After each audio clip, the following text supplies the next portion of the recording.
एक शिव भक्त दंपति की माता पार्वती ने ली परीक्षा। जय श्री कृष्णा मित्रों। किसी गांव में एक पति पत्नी रहते थे। पति का नाम गोपाल और पत्नी का नाम मोहिनी था। मोहिनी बहुत ही धार्मिक प्रवृत्ति की महिला थी। वह अपनी झोपड़ी में रोजाना भगवान शिव की पूजा पाठ करती थी। एक दिन मोहिनी ओम नमः शिवाय मंत्र का जाप कर रही थी। उसकी यह प्रार्थना कैलाश पर्वत पर बैठे भगवान शिव सुन रहे थे और माता पार्वती से कह रहे थे, देवी, ये कितनी मीठी आवाज है। यह मेरे अंतर मन तक पहुंचकर मुझे मंत्रमुग्ध कर रही है। फिर माता पार्वती कहती हैं, आपने सही कहा है स्वामी। मोहिनी के इस जाप से तो मैं भी मंत्रमुग्ध हो गई हूँ। भगवान शिव ने कहा, तुम्हें ज्ञात है देवी, उस झोंपड़ी में मोहिनी और गोपाल रहते हैं जो कलयुग के कठिन समय में भी धर्म का अनुसरण करके आदर्श स्थापित करेंगे, जो उन्हें देखकर कलयुग के अन्य पुरुष भी प्रभावित होंगे। फिर माता पार्वती कहती हैं, अच्छा स्वामी, मुझे सब कुछ विस्तार से बताइए कि कौन है ये दोनों पति पत्नी और क्या है इनका परिचय। तब भगवान शिव कहते हैं, देवी मोहिनी इस समय झोपड़ी में अकेली रहती हैं और गोपाल की प्रतीक्षा में उसे व्याकुलता हो रही है, जबकि गोपाल एक जमींदार के घर छोटा मोटा काम करता है। देखो देवी, गोपाल एक लंबे समय के बाद घर लौट रहा है। कठिन परिश्रम से प्राप्त अपनी आय को लेकर अपनी पत्नी के पास जा रहा है। उसे अपनी पत्नी उतनी ही प्रिय है जितनी कि तुम हमें प्रिय हो। फिर माता पार्वती कहती हैं, मैं देख रही हूँ स्वामी कि आप उनकी बहुत प्रशंसा कर रहे हैं, परंतु मैं एक बात सोच रही थी कि वे पैसों के बिना कैसे अपना जीवन व्यतीत कर रहे हैं। फिर माता पार्वती कहती हैं, स्वामी आपकी आज्ञा हो तो मैं उनकी परीक्षा लेना चाहती हूँ, आप मुझे आज्ञा दीजिए। भगवान शिव ने कहा, ठीक है देवी, जैसा तुम चाहती हो वैसा ही होगा। तुम उनकी परीक्षा ले सकती हो कि उनका भरोसा मुझ पर अटल है या नहीं। फिर माता पार्वती उनकी सवारी शेर पर सवार होकर पृथ्वी लोक पर पहुंचती हैं और उधर गोपाल अपने घर जा रहा था और उधर माता पार्वती एक बुढ़िया का रूप ले लेती हैं और शेर एक छोटी लड़की का रूप ले लेता है। और गोपाल जमींदार के घर से निकलने से पहले एक चिट्ठी अपनी पत्नी मोहिनी को लिख देता है और इसमें लिखा होता है, मोहिनी, जब तक यह चिट्ठी तुम्हारे हाथों में होगी तब तक मैं आधे रास्ते तक पहुंच जाऊंगा। यहाँ सब कुछ ठीक चल रहा है। जमींदार जी मेरे काम से बहुत खुश हैं। उन्होंने एक खास चीज उपहार के तौर पर दी है। मैं तुम्हें घर पर आकर इसके बारे में बताऊंगा। मुझे सिर्फ उपहार ही नहीं मिला है बल्कि एक बड़ा पद भी मिला है। अब तुम जल्दी ही देखना, अब ये हमारी गरीबी जल्दी ही दूर हो जाएगी। तुम्हारी याद आ रही है और खास करके तुम्हारे हाथों से बने आलू के पराठे की। मैं जल्द ही घर लौट रहा हूँ, तुम अपना ख्याल रखना। तुम्हारा गोपाल। चिट्ठी पढ़ते पढ़ते मोहिनी की आंखों से आंसू आ जाते हैं और कहती है, आखिर बहुत दिनों के बाद वे घर लौट रहे हैं। आज उनके लिए उनकी पसंद का खाना बनाती हूँ और घर के अंदर जाकर एक बड़े से डिब्बे का ढक्कन खोलती है तो वह डिब्बा एकदम से खाली होता है। तो वह कहती है, ऊपर वाले, इसमें तो कुछ भी नहीं है। अच्छा, कोई बात नहीं, उनके आने के बाद ही कुछ कहती हूँ। उधर गोपाल बैलगाड़ी में बैठकर आ रहा था और सोच रहा था, पता नहीं मोहिनी को मेरी चिट्ठी मिली या नहीं।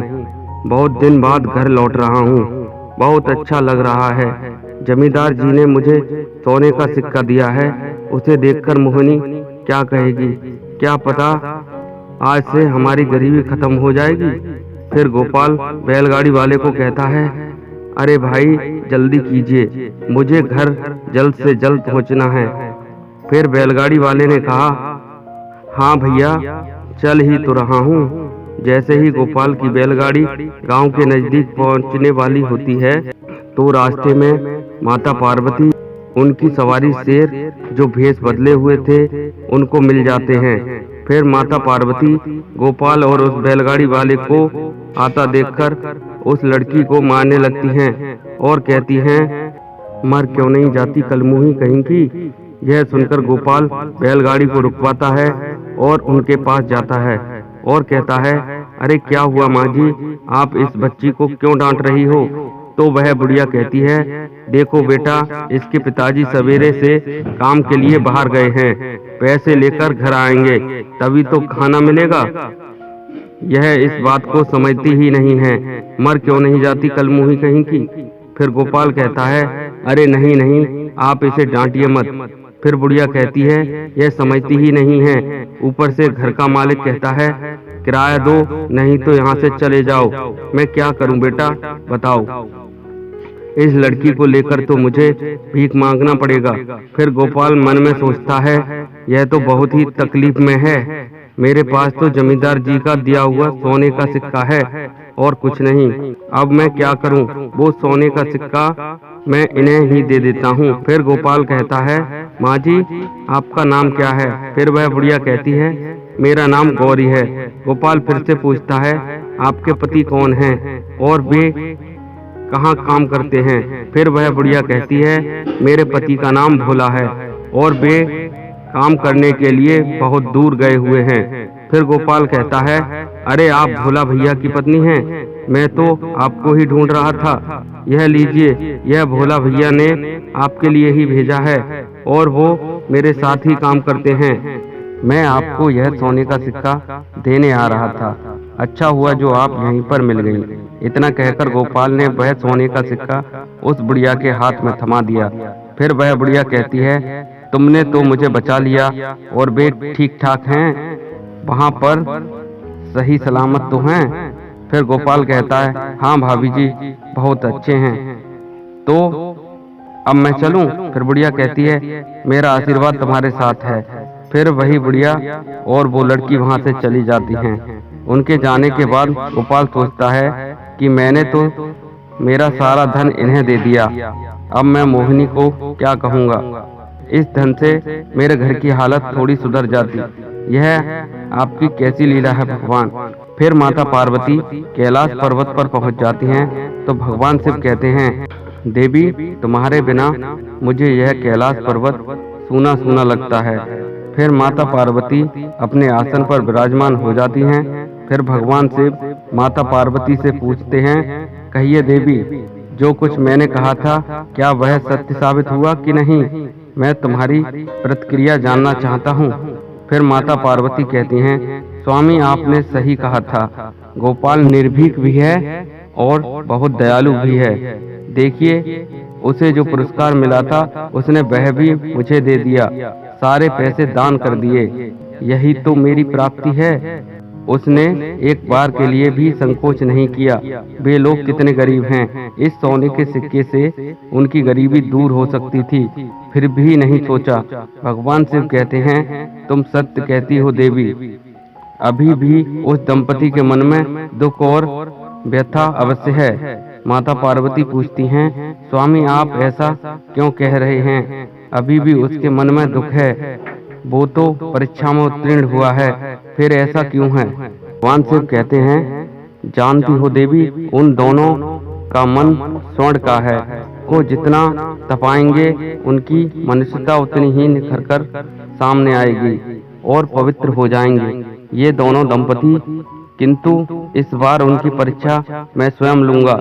यदि वे मेरे द्वारा ली गई परीक्षा में उत्तीर्ण हो जाते हैं तो इस असत्य से संसार में सदा सदा के लिए सत्यता की स्थापना हो जाएगी। उधर गोपाल को घर पहुंचने में थोड़ी देर हो जाती है तो पत्नी अपने घर में बने मंदिर में हाथ जोड़कर प्रार्थना करती है, हे भोलेनाथ, बस वे अच्छी तरह से घर लौट आएं, मैं इतना ही चाहती हूँ, उनका ख्याल रखना। तभी घर के बाहर से आवाज आती है, मोहिनी मोहिनी दरवाजा खोलो, मैं आ गया हूँ। फिर मोहिनी कहती है, ऊपर वाले सचमुच आप हमारे सहायक हैं, बस मैं आपसे प्रार्थना कर रही थी और आपने उन्हें सही सलामत घर भेज दिया। फिर वह दरवाजा खोलती है और कहती है, आ गए आप अंदर आइए। फिर गोपाल घर के अंदर जाता है और कहता है, क्या हुआ, तुम तो बहुत दुबली हो गई हो। फिर मोहिनी कहती है, आपने चिट्ठी में लिखा था ना कि आपकी तरक्की हुई है और जमींदार ने आपको उपहार भी दिया है। अब आप मुझे बहुत सारा खाना खिलाएंगे और फिर से मैं मोटी हो जाऊंगी। यह कहकर वो हंसने लगती है। फिर मोहिनी कहती है, क्या हुआ, आप चुपचाप और उदास क्यों हैं? गोपाल कहता है, अब मैं तुम्हें क्या बताऊं, मैं सब कुछ लेकर घर आ रहा था, लेकिन गांव के बाहर एक बुढ़िया और एक छोटी सी लड़की मिल गई।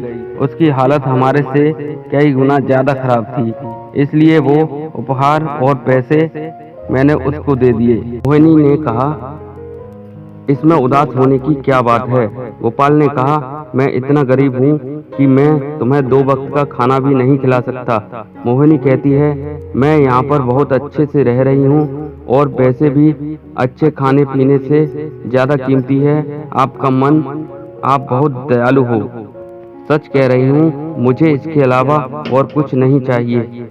गोपाल कहता है, मैं तो घर खाली हाथ आया हूँ। मोहिनी ने कहा, आप जो दान करके आए हैं उसके लिए आप दुखी मत होइए। सच कह रही हूँ, आप पर मुझे गर्व है।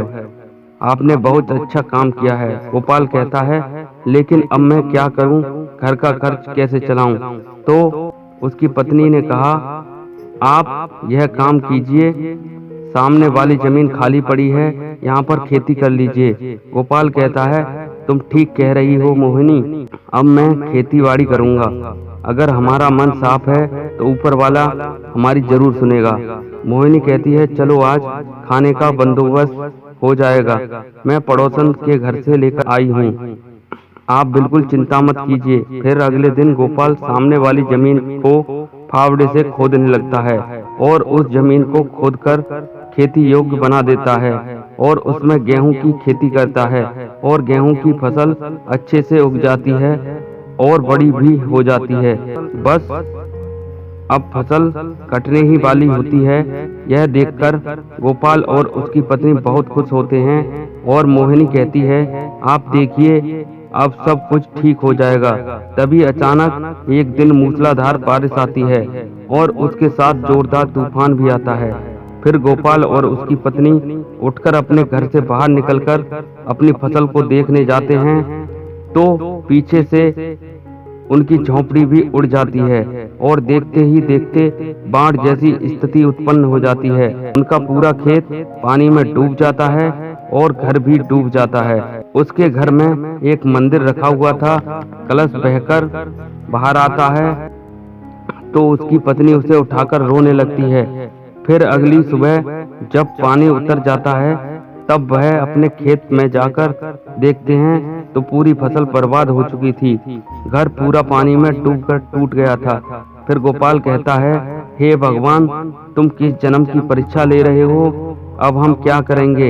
यह कहकर गोपाल फूट फूट कर रोने लगता है। मोहिनी कहती है, बस कीजिए, आप रोइए मत, ऊपर वाला हमारी परीक्षा ले रहा है। आप देखिए सब कुछ पहले की तरह ठीक ठाक हो जाएगा। उधर माता पार्वती भगवान शिव से कहती हैं, स्वामी आप उन पर दया कीजिए, उनकी और परीक्षा मत लीजिए, वे लोग बहुत गरीब हैं, मैं उनका और कष्ट नहीं देख सकती।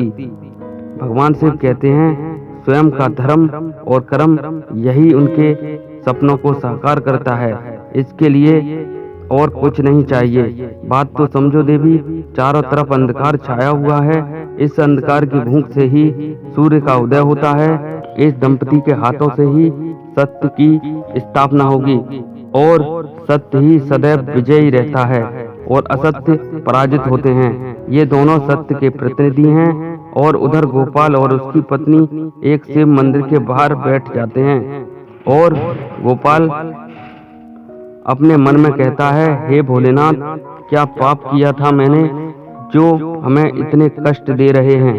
मैं मोहिनी और गरीबी में नहीं देख सकता हूँ। हे भोलेनाथ, मेरी प्रार्थना सुन लो। तभी मंदिर के छोर पर भगवान शिव प्रकट होकर एक बूढ़े आदमी का रूप लेकर आते हैं और गोपाल के सामने से गुजरते हैं और उनके सामने एक सोने के सिक्कों से भरी थैली गिराकर आगे बढ़ जाते हैं। फिर गोपाल आवाज लगाता है, अरे बाबा सुनिए, यह आपकी थैली यहाँ गिर गई है। फिर भी वो बूढ़े बाबा नहीं सुनते हैं तो गोपाल उठकर उनके पीछे जाता है और उन्हें कहता है, अरे बाबा सुनिए, यह आपकी थैली गिर गई है। फिर वह बूढ़े बाबा कहते हैं, बहुत उपकार किया है भाई तुमने, मेरे जीवन भर की कमाई इस थैली में रखी हुई थी, इसे लौटाकर तुमने मुझ पर बहुत ही एहसान किया है, वरना ऐसे में कौन लौटाता है। गोपाल कहता है, नहीं नहीं, दूसरों का सामान लौटाना तो मनुष्य का कर्तव्य है।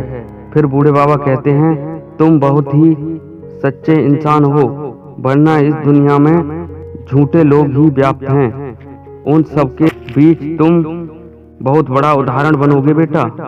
तुम्हें देखकर लगता है कि तुम बहुत गरीबी में जी रहे हो, फिर भी तुम्हारे मन में लोभ लालच नहीं आया, यह बहुत बड़ी बात है। देखना, इस सत्य का फल तुम्हें अवश्य मिलेगा, यह मेरा आशीर्वाद है। अब मैं चलता हूँ। फिर गोपाल और उनकी पत्नी अपनी टूटी हुई झोंपड़ी में वापस चले जाते हैं।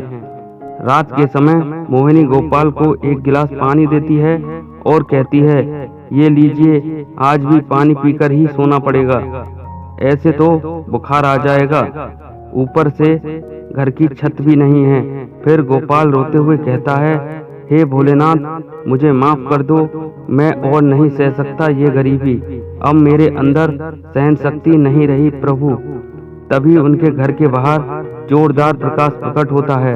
गोपाल और उसकी पत्नी घर के बाहर आते हैं तो वे देखते हैं वही बुढ़िया और बच्ची और वही बूढ़े बाबा तीनों एक साथ दिखाई देते हैं और थोड़ी ही देर में वे तीनों भगवान शिव, माता पार्वती और शेर के रूप में परिवर्तित हो जाते हैं।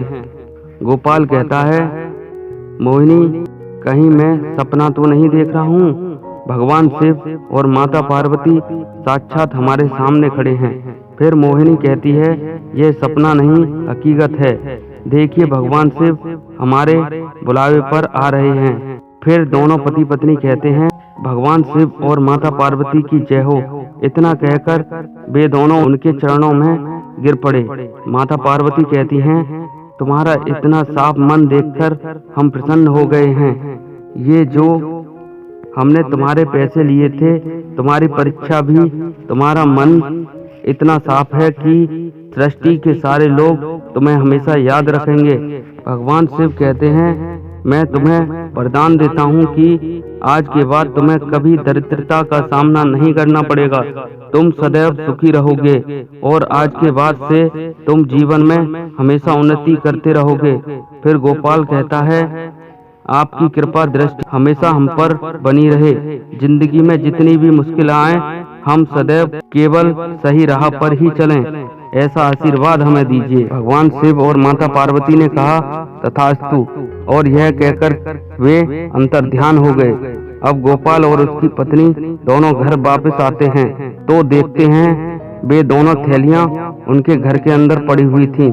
एक थैली तो वो थी जो गोपाल को जमींदार ने दी थी और दूसरी थैली वो थी जो उस बूढ़े बाबा की सोने के सिक्कों से भरी हुई थी। अब उस धन से वे दोनों पति पत्नी हंसी खुशी रहने लगे। उस धन से उनकी सारी गरीबी दूर हो गई। दोस्तों, अगर वीडियो पसंद आया हो तो वीडियो को लाइक और हमारे चैनल गंगा ज्ञान दर्पण को सब्सक्राइब करें और अपने दोस्तों के साथ शेयर करें। दोस्तों, आज की वीडियो में बस इतना ही। मिलते हैं अपनी आने वाली नेक्स्ट वीडियो में। तब तक के लिए राधे राधे।